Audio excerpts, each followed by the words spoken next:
see these things.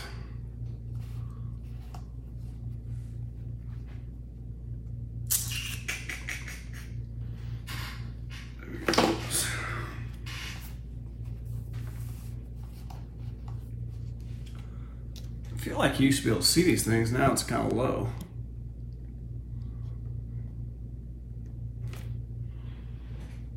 You guys see me? Hear me?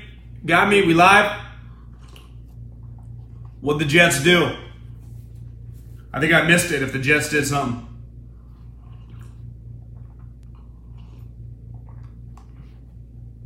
My guy Phil Savage. Phil Savage just signed with the Jets.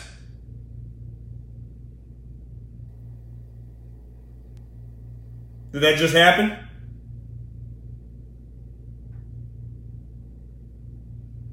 Who reported that?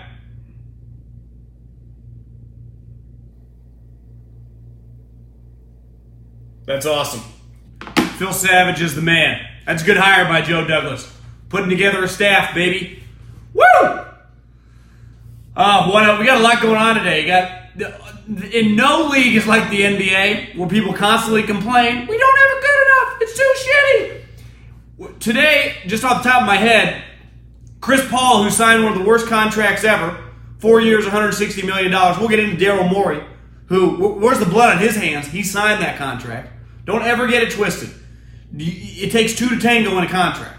So Daryl Morey had to sign off on that thing. Gave him 4 years, $160 million. Easily one of the worst contracts we've ever seen in NBA history.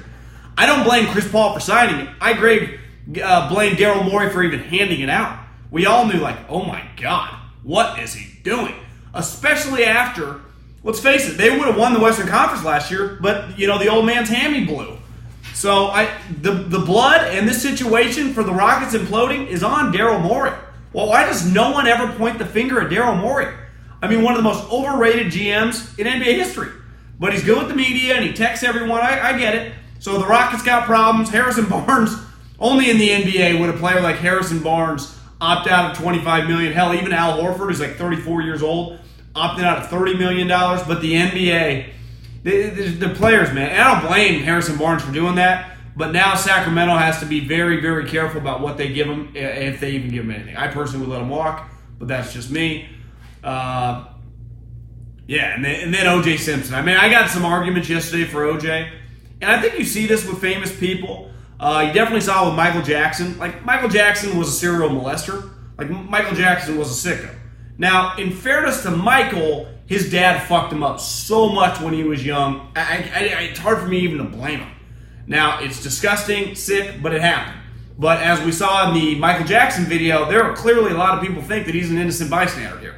Just like there are a lot of people that think Bill Cosby didn't do it. A lot of people think OJ's... I got last night that people think OJ's son killed these two people. People are like, how could OJ possibly do this? I don't know, he's 6'2", he's one of the greatest athletes we've ever seen. I mean, he can leap the fence like a fucking gazelle. And he came at him with a knife and he lit him up. I mean, he sliced him and diced him like a fish. It happened. I mean, and now he's just on the loose. I'm fascinated by how Twitter's going to handle this. They ban people for extreme political opinions, but just let murderers. And everyone's like, he's not guilty. He was not guilty. He was acquitted. It's why the Goldmans took him to Pound Town in civil trial. You know, if you're not guilty, you don't have to go to civil trial. They can't come after you for money. You're not guilty. He was acquitted. Major difference. He killed him. Like, again, that's not breaking news. And the Juice is a little before my time, so it's hard in the sense that I don't remember him as a famous guy. I was way too young. But he was clearly really famous. Me and Haberman were trying to figure out, like, what would that be the equivalent of today? I mean, we kind of, and again, this guy would never do this. He's a high character guy. But I do think it'd be like if Charles Barkley today did that. It would be that big of a story. So it shows you, like, how big of a character the Juice was at the time when this happened.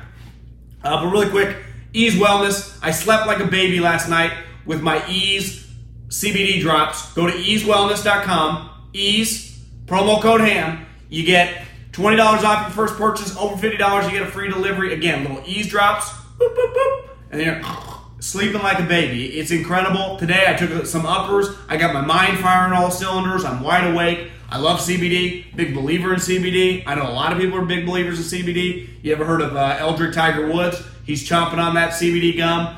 Like Pete Carroll at a football game, he won the Masters about 2 months ago. No big deal. Again, CBD, saving lives, changing careers, making you feel better. EaseWellness.com, promo code HAM. EaseWellness.com, promo code HAM. Go get your CBD. Promo code, again, $20 off your first purchase, owed $50 free delivery. It's like the Amazon of CBD. They'll deliver it to your house. So go get it. Go get it, baby. What else is going on?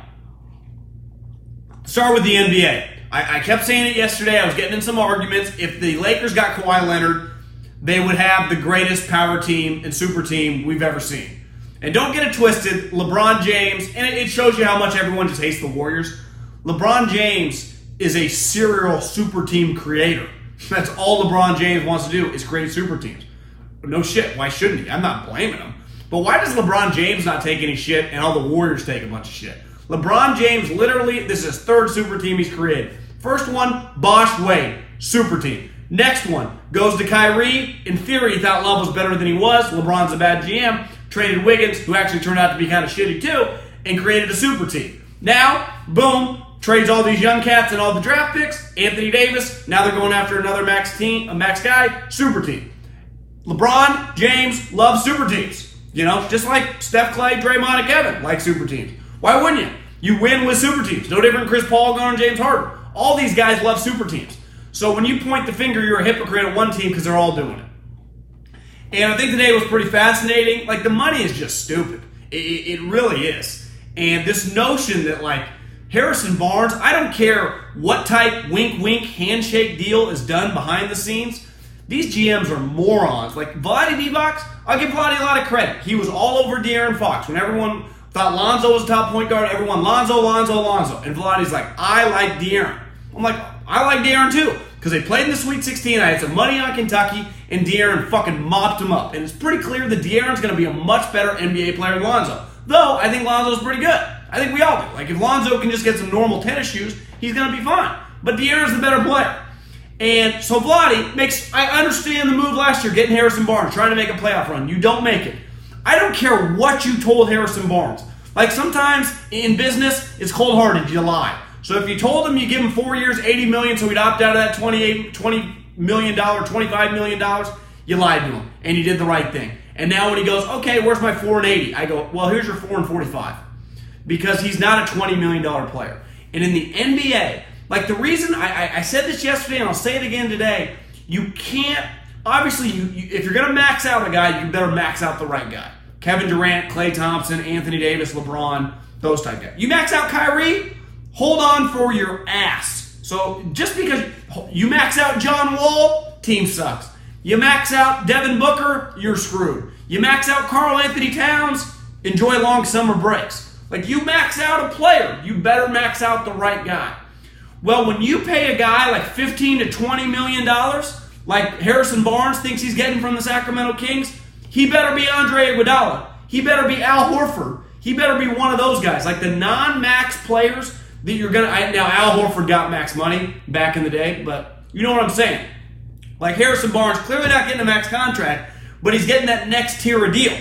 And in basketball, more than football, because the cap's so small, it's only like $100 million. De'Aaron Fox is going to be a max guy. They're going to have to pay Buddy Hield big money. Bagley in a couple years is going to get big cash. You can't afford to give Harrison Barnes $20 million a year. You can't. To me, that's malpractice. I honestly don't think he's $15 million a year. And I keep hearing, Middlekauff, that's the price of doing business. I'm letting him walk. I ain't fucking paying him that. I would rather have the cap space. And this is where we are now in the NBA. You know what the smart teams do? Unless it's Andre Iguodala. And Harrison Barnes can't hold Andre Iguodala's jock. Smart teams, they let a guy like Harrison walk. Even if you promised him you pay him, you lied. And you know what? In a capitalistic society, when it comes down to money, people lie a lot about money. Welcome to the real world. Sorry, Harrison. Godspeed. Good luck. You'll get some money. But I'm not giving him even $18 million a year. That is insane. He's a $12 million player, and I really don't want to pay him that. Like, I have no problem letting him walk because it's more powerful to have the cap space. You see these teams, a lot of max players need to get rid of money. and you're there sitting there waiting to get rid of money. Slash, you can take on good players over priced players. Like, you could take on, for example, for the Kings, they can take on Clint Capella. It's one of the things that consistently hinders teams. They don't have any cap space. Well, the Kings now, fucking let Harrison Barnes leave. You have $60 million. And you're like, I don't even think you need to sign that many guys. I'd try to trade for them because teams are trying to dump the money. So I would try to trade for Clint Capella. I would even try to sign like a Patrick Beverley or a Danny Green. I like those guys that are worth $7, $8, $9, $10 million. I'm not paying a Harrison Barnes $20 million. When the salary cap is $100 million, that's insanity. That is terrible business. And again, this is not fantasy basketball. This is actual pro basketball where player salaries impact the total amount you can play your team. So you got to be smart about it. And again, if Harrison Barnes was what Andre Iguodala was 5 years ago, I'd have no problem giving him $20 million. But he's not even close to that. On a championship team, at best, he's your fifth best player. At best. And really, the Warriors are kind of unique because they had all these sweet players. I think he's probably on a championship team like a sixth or seventh best player. On a team that's not really super top heavy. On a team that's more balanced, like the Kings. You cannot pay him $20 million. I get it. Vlade might have told his agent, opt out, we'll pay you. I'd lie.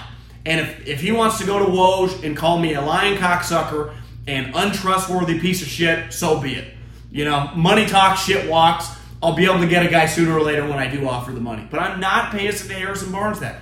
And obviously, I don't remember Rick Carlisle when they traded him. Everyone likes Harrison Barnes. He is a great human being. I think his nickname with the Warriors is like the mayor. High-level guy. Super smart. He's the type of guy you'd want to hire if you had a business. But he's just, a slightly above average NBA basketball player who you just saw. I'm a big believer. When you see a guy get overpaid and what happens to their team like it did with the Dallas Mavericks, I'm out. Like, I just don't want the guy. He's already established. At the end of the day, you know what Harrison Barnes really is? The market's so inflated. He's like a $7 million player. And you feel good about $7 million. Well, I know I can't get him for $7 million. So see ya. Bye. So I think he's a $7 million player, but it's an inflated market. Let's put it up to 10. I know he'd never sign with me for 10. So I let him walk. I think at the end of the day, that's the move. You let him walk. Because I'm not paying him $20 million. That's insanity. I would rather, if Horford opts out, I'd rather offer Al Horford big money and have him on my team. I don't know enough about Carlson or hockey to even comment on that contract, but I'm not into giving 8-year contracts. How old is he? Is he in his late 20s? Then I'd think about it. Hey, long-term deals consistently fuck up because we're dealing with humans, especially in violent sports like football and hockey. You get hurt. Basketball, I'd feel a little bit better, but even still, Chris Paul, why has no one written the story? Last summer, Daryl Morey made one of the biggest mistakes he's ever made as a general manager. He signed a contract that then immediately became untradeable. And Daryl Morey hangs his hat on making trades, doing deals. Well, you signed a contract that literally no other team will touch. Because one, people don't want Chris Paul around. He's angry. He's always screaming at people. He's already at it with James Harden. And he probably has a point in some things. But like in that article, which it said was like, James Harden was like, Chris, you can't even beat your man off the dribble. I'm supposed to listen to you? Get the fuck out of here, bro. We would have been in the the NBA championship last year, but your hammy pulled like it always does. Like I do understand where a lot of players look at Chris like you're kind of a hypocrite. You're always screaming at me. You can't even handle your own shit. You're so angry. Like, bro, smile. They say optimists, are more successful in life. Maybe you're not successful because you're so goddamn pessimistic. Why are you so angry? You're so rich. You're famous. Why are you so pissed off? I never get that with Chris Paul. Why he's so angry. Like even Tom Brady, that focused, plays angry, still smiles. He still looks like he enjoys life. Chris looks like he's just miserable. Really is. So imagine signing a miserable player who's often injured, and let's call it what it is, a little overhyped historically, to $160 million. Like the Rockets deserve what they're getting. They did not have to do that deal. And they're like, well, Middlekauff, when they traded for him, they gave him the wink-wink. Well, you know what I say to the wink-wink? I flip the middle finger. I say, I'm sorry, get fucked. We're not paying you that money anymore. We have new information. What's the agent going to do? Not send you another player when you're offering the most money? That's not how the world works. You made promises that you shouldn't have. And even if you did make a promise, lie. This isn't like, it seems not that complicated to me. The Rockets made a grave error that's costing them dearly right now. And no one is more responsible for that error than the media superstar, in the media's eyes, Daryl Morey. He created this problem. He signed that contract. He was the one that led the charge. I think it's pretty simple. Again, the worst contract we've ever seen.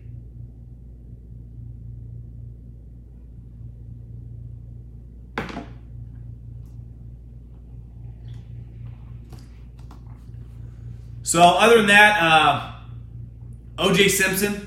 One thing that's, really quick, you need a loan? You need a loan? We all need loans. Upstart.com/ham. Upstart.com/ham. I just checked out my interest rate. You get an interest rate at a dramatic. I saw that the interest rate, if I got a loan, would be more than half of what I'm paying a credit card. So you're paying credit card probably anywhere between 17 and 20%. You go to upstart.com/ham. You get an interest rate potentially in the single digits. So if you're paying 18% and you get a loan for like 9.5%, you're saving half your money right there. Boom. Call me Johnny Loan Shark. Giving you money, no big deal. Saving you cash, helping you build a life. What I can't get over with O.J. Simpson is that social media and Twitter and Facebook are consistently banning people and consistently suspending accounts. O.J. Simpson, let's call it what it is. The man on the moon knows he murdered Nicole and Ron Goldman. We all know he did it. He's as guilty as the sun is shining. It's just obvious. It's not even debatable. He is now kind of going on some rants. And yesterday it felt like he threatened a parody account with a knife. I don't put that much stock into anything on social media, but this is a guy that's now kind of bragging about being free. It's like, OJ, you're not, no one views you as a normal human being. This is, it's pretty dirty. I don't follow him, and I have zero shame in, I'll read about it. I'm not a moral high horse guy. I'm not a pearl clutcher. So if you follow him, I don't look down upon you at all. Totally understand it. America, we love a good train wreck, and OJ is a 70-mile-an-hour Ford Bronco firing down the street train wreck. It's as good of a train wreck as you're going to find. So I'm not judging you if you are following O.J. Simpson. But I do feel just people talking about him. I've tweeted a couple times about him. I do feel a little dirty. Say what you want about Nicole Simpson, Nicole Brown Simpson. She got murdered in cold blood by a fucking knife, by her ex-husband who had been kicking her ass for a while. So it's I do draw the line a little bit, and then her, the guy she was probably banging, they claim he was looking for the sunglasses. So let's call it what it is. They're sleeping together. OJ was extremely jealous, and he killed them both. And then he just left. That's pretty nuts. It really is. And it's probably, of my lifetime, the most famous murder. Aaron Hernandez murder would be up there. Pauly Class murder would be up there. There are 4 or 5 seminal, murders and events that just stand out in my mind. Pauly Class would be up there. Scott Peterson, Lacey Peterson would be high. You count on one hand. OJ's the most famous murderer of all time. But now he's talking about fantasy football, and he's going to end up with millions of followers. I don't know, man. I think I have to draw the line. And again, I am not judgmental on anyone that follows him. I completely understand. But I feel dirty even kind of talking about him. Ray Caruth would be up there. But here's the thing, Ray Caruth was convicted, and didn't he get a hit on her? Because Ray didn't kill her. He got a hit put on her and got convicted. But he went to jail for 20 years. Everyone views Ray Caruth as a legit murderer, Didn't the kid live with Ray Caruth? And someone wrote a story on the kid that made it through the pregnant lady. So, yeah, but Ray Caruth, now again, Ray Caruth wasn't O.J. Simpson in terms of fame or whatever, but I think we would just Ray Caruth, what a scumbag. There were people last night on my Twitter account arguing that he's innocent, arguing that he got screwed, arguing that people planted evidence. He murdered 2 people in cold blood with a knife. I mean, to me, that's even crazier than shooting a person with a gun. And shooting a person with a gun is nuts too. But you're cutting people up with a knife like a fish. He's a psychopath. He's a legitimate psychopath who's still on the loose. The juice on the loose. I mean, the juice on the loose. My other takeaways from his Twitter interactions, that it's almost inevitable that he's going to end up one day back in the slammer. Like, he is destined to go back to jail. I actually think, and pretty confident, that he's like one of those guys that's kind of searching for help, screaming for help, and just hoping someone saves him. I think he inevitably, and it happens on Twitter, that he admits to killing him. That's what I think. I think that he'll, on Twitter, eventually admit to killing him. And again, that's just like, I'll feel like, it's just gross. Really, it's just disgusting. I mean, it's just a train wreck of a human being. I mean, Ron Goldman's dad, he just lost his son 25 years ago. Like, if I was that guy and I had to look at fucking O.J. Simpson on Twitter, I'd lose it. I don't think they can retry him. Isn't that double jeopardy once you're acquitted? I'm not a lawyer. I don't know. Maybe it's different than if you're found not guilty, he was acquitted. I don't know. You're asking the wrong person. He can't be convicted? Yeah, I don't know. But I'm pretty sure he can't be convicted. But I don't know if it's different if it's double jeopardy than if you were, given a not guilty verdict. Like, if you're given a not guilty verdict, I can then admit the crime and then you can't retry me. If you're acquitted, which feels like in the middle, it is in the middle of not guilty and guilty, I don't know. He can't be tried again? Yeah, so maybe, he knows that. I'm telling you, it's coming. That is my lock. I don't know if it's this year, but in the next couple years. He'll be drinking, he'll say something stupid, it's coming. But acquitted is not, you get the same, like, you're not found guilty, so you don't have to go to jail, but that doesn't mean you're not guilty. It just means that you don't have enough evidence to convict you. Because you can go to civil trial, which OJ did, and he got taken to the cleaners. So to me, I've always looked at OJ like he just got off. But he was never viewed as not guilty, because he wasn't given a not guilty plea. I don't even know the legal terms. I know enough to know that acquitted is not guilty, in the sense that, because you go to civil trial, and civil trial sure acted like he did it, right?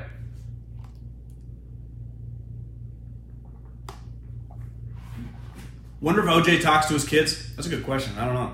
Killed their mom. Got to be an awkward relationship, I'd imagine. Okay, well, 3 o'clock. What day is it? Tuesday? It's another beautiful day. Another beautiful day to dominate. Ease.com or easewellness.com, promo code HAM. Easewellness.com, promo code HAM. Also, upstart.com/HAM. Go get it, baby. Go get it. Get your loan. Upstart.com/HAM if you need a loan. NBA Draft Thursday. Can't wait for the first 5 picks. Then it gets kind of boring. I haven't played golf in a little bit. Too busy working. Too busy trying to pay the bills. Okay, adios. May the peace be with you. Godspeed. See ya.